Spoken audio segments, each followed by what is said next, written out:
Restez connectés, restez inspirés, restez au cœur de l'action. Rejoignez-nous sur toutes nos plateformes. YouTube, découvrez nos vidéos captivantes qui vous informent et divertissent. Facebook, partagez, commentez et faites partie de notre grande communauté. TikTok, vibrez nos contenus courts, dynamiques et pleins d'énergie. Ne manquez rien. Suivez-nous, abonnez-vous et partagez avec vos amis. C'est ici que ça passe. Nos plateformes, votre espace, rejoignez-nous maintenant.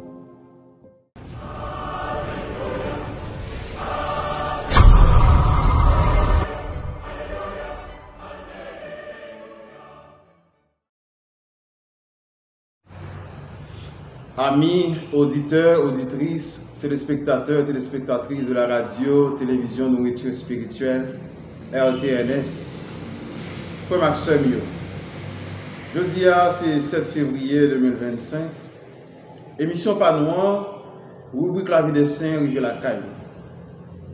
Jeudi, l'église Mamanou a invité nos frères mémoire un grand saint qui s'est bienheureux Pie IX, pape et docteur de l'Immaculée. Bienheureux Pie IX, pape et docteur de l'Immaculée, c'est un monde qui t'a lutté en pile pour l'église là. Il y a un monde qui t'a croué en pile dans mon Dieu. Il y a un monde qui t'a gagné en pile la foi. Et c'est un monde qui t'a baillé maman nous, qui c'est maman l'église là, la Vierge Marie, toute valeur. C'est lui-même qui t'a fait ouais, toute importance Marie gagnée dans l'église là. C'est lui-même qui t'a fait ouais, que Marie c'est un monde qui sans tâche. C'est un monde qui fait sans péché. C'est un monde qui t'a baillé toute ville pour l'église là. Pape Pie IX te bataille en pile pour respect maman nous, la Vierge Marie. Elle te fait croire que Marie, lui c'est l'Immaculée, lui sans tâche. Et c'est lui-même tout qui te proclamé, Joseph, qui s'est fiancé Marie, comme patron de l'église là. Faut Maxime, nous allons attendre ensemble avec qui est ce monde? Pape Pie IX, qui ça a été fait pour l'église là, pour avancement au royaume bon Dieu sur terre. Le bienheureux Pie IX, pape et docteur de l'Immaculée, se trouvant un jour en but à de fortes pressions de la part du gouvernement franc-maçon, le pape Pie IX déclara à l'un de ses proches: « J'ai la Sainte Vierge avec moi, j'irai de l'avant. » Cette confidence en dit long sur la mystérieuse alliance avec l'Immaculée qui fut de son pontificat l'un des plus grands. Jean-Marie Mastaï est né le 13 mai 1792 en Sénégalia, près de Lorette, en Italie. Chaque année, toute sa famille participait le 10 décembre à la veillée de prière pour commémorer la translation de la Santa Casa. L'âme de l'enfant fut profondément marquée par la piété de sa mère qui se rendait tôt matin à l'église des Pères Servites pour assister à la messe et prier devant un tableau de Maria Santissima Adolorata. Elle lui enseigna, parmi d'autres sacrifices, à toujours refuser au cours des repas les premiers fruits qu'on lui proposait pour les offrir à la Vierge Marie. Devenu pape, il confiera Voilà une pratique que j'ai apprise sur les genoux de ma mère. J'y suis encore fidèle. Il conserva précieusement l'image de la Sainte Espérance reçue lors de sa première communion, car elle lui rappelait la félicité de ce jour béni. Au collège Saint-Michel de Volterra, sa dévotion pour l'Immaculée s'affermit.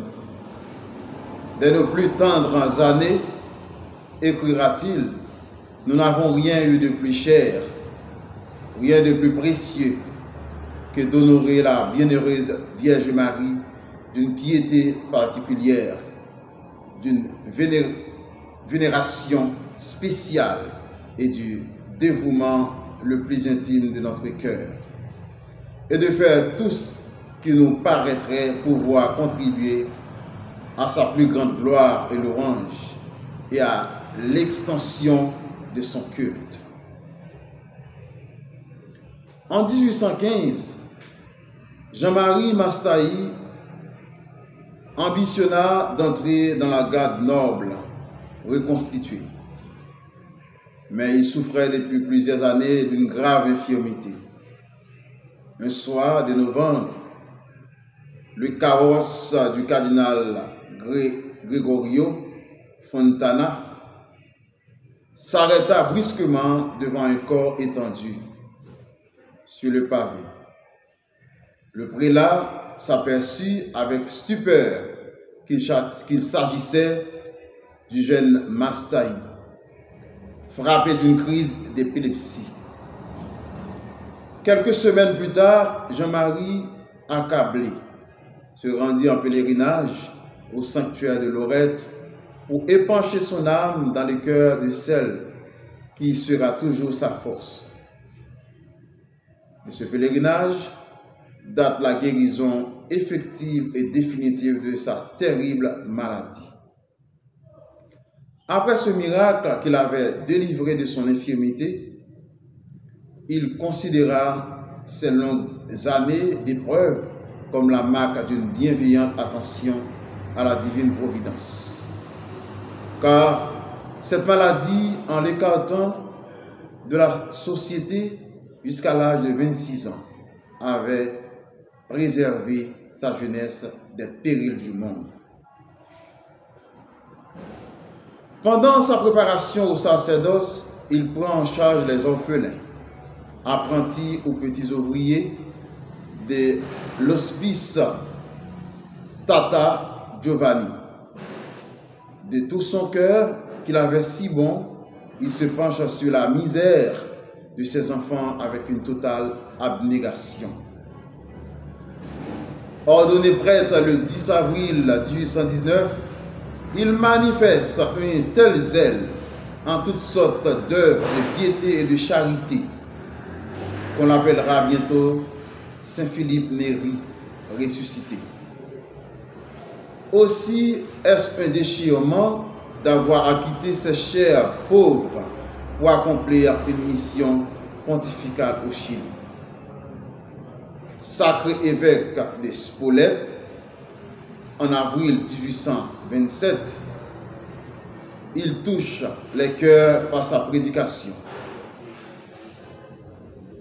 Intarissable pour exalter les privilèges et la puissance de l'Immaculée Médiatrice. En fait, tout est glorieux en Marie, sa conception, sa naissance, sa vie, sa mort et enfin son tombeau. Dans ce tombeau, elle gît sans corruption et bientôt elle en sortira triomphante. Fils très aimé, voulons-nous mourir comme la Vierge, sans crainte? Vivons donc comme la Vierge, ayant le péché en haine et abomination. Souvenez-vous que Marie est, dans le ciel, la médiatrice puissante, la miséricordieuse avocate, votre mère.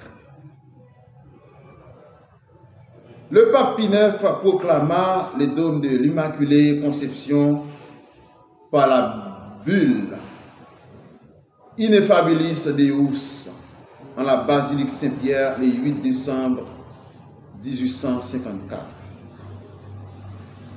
Nous déclarons, nous prononçons et définissons que la doctrine qui enseigne que la bienheureuse Vierge Marie, dans le premier instant de sa conception, a été par une grâce et un privilège spécial du Dieu Tout-Puissant. En vue des mérites de Jésus-Christ, sauveur du genre humain, préservé et exempt de toute tâche du péché originel, est révélée de Dieu et par conséquent qu'elle doit être crue fermement et constamment par tous les fidèles. C'est pourquoi si quelques-uns avaient la présomption, c'est qu'à Dieu ne plaise de penser contrairement à notre définition, qu'ils apprennent et qu'ils sachent que condamnés par leur propre jugement, ils ont fait naufrage dans la foi et cessé d'être dans l'unité de l'Église.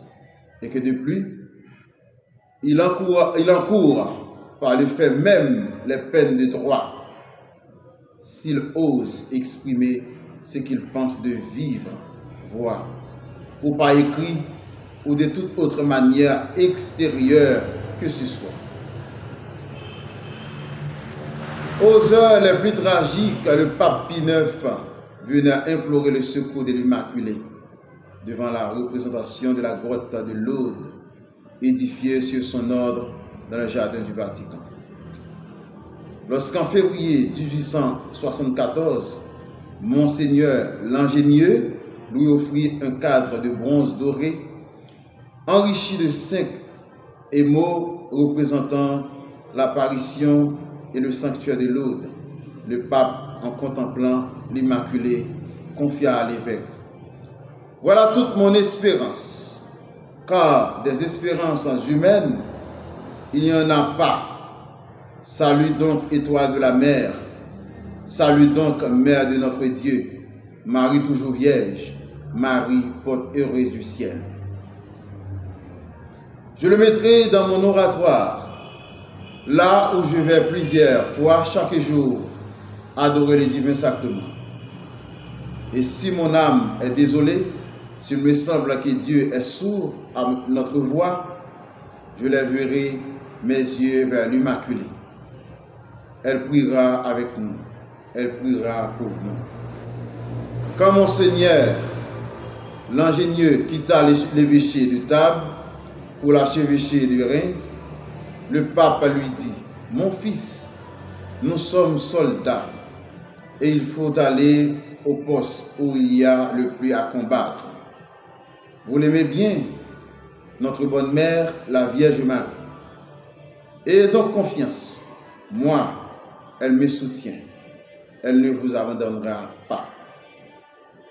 Dans le mouvement même de sa dévotion pour l'Immaculée Conception, Pie IX honora d'un culte fervent Saint Joseph, son chasse-époux. Le 8 décembre 1870, il proclama officiellement Saint Joseph patron de l'Église catholique. Le 2 février 1878, très malade, alité depuis plusieurs mois, il confia à un religieux qui s'étonnait de sa sérénité: ah, cela tient à ce qu'aujourd'hui, Saint Joseph est plus connu. Et le souverain pontife exprima sa confiance dans le triomphant avenir de l'Église, puisqu'elle était officiellement placée sous ce haut et puissant patronage. Le pape de l'Immaculée s'éteignit 5 jours plus tard, dans la soirée du 7 février, alors que les cloches de l'Angélus tintaient les premières notes de l'Ave Maria. Frère Maxime, après nous finissons d'entendre ensemble avec l'histoire Pape Pie IX, qui c'est docteur de l'Immaculée. Après nous fin prendre sans nous pour nous entendre comment Pape Pie IX lui-même, il te remet l'église, il te remet maman l'église là, la Vierge Marie, comment il te lutte pour il te bal importance, une grande importance dans l'église là, comment il te lutte pour te faire reconnaître Saint Joseph patron l'église là. Ça doit susciter nous tous qui voulons suivre Christ là.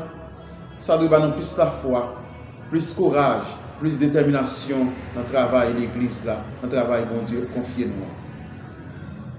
Frère Maxime, même Jean, Pape Pie IX, l'arrivée Saint-Jodi, comme ça nous tous et nous chaque qui suivre Christ là, qui croit dans mon Dieu, qui croit dans l'église, qui vient saint demain tout.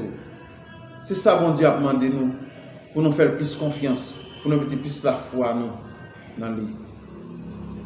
On nous demande à Pape Pie IX qui te croit dans bon Dieu, qui te gagne pile la foi pour le prier pour nous, pour le prier pour toute l'église là. Comme ça, un jour, même ensemble avec lui, nous travaillons pour mon Dieu, nous travaillons pour le royaume mondial, avancer sous terre. Et nous avons un jour, nous avons chita à côté papa dans le ciel là.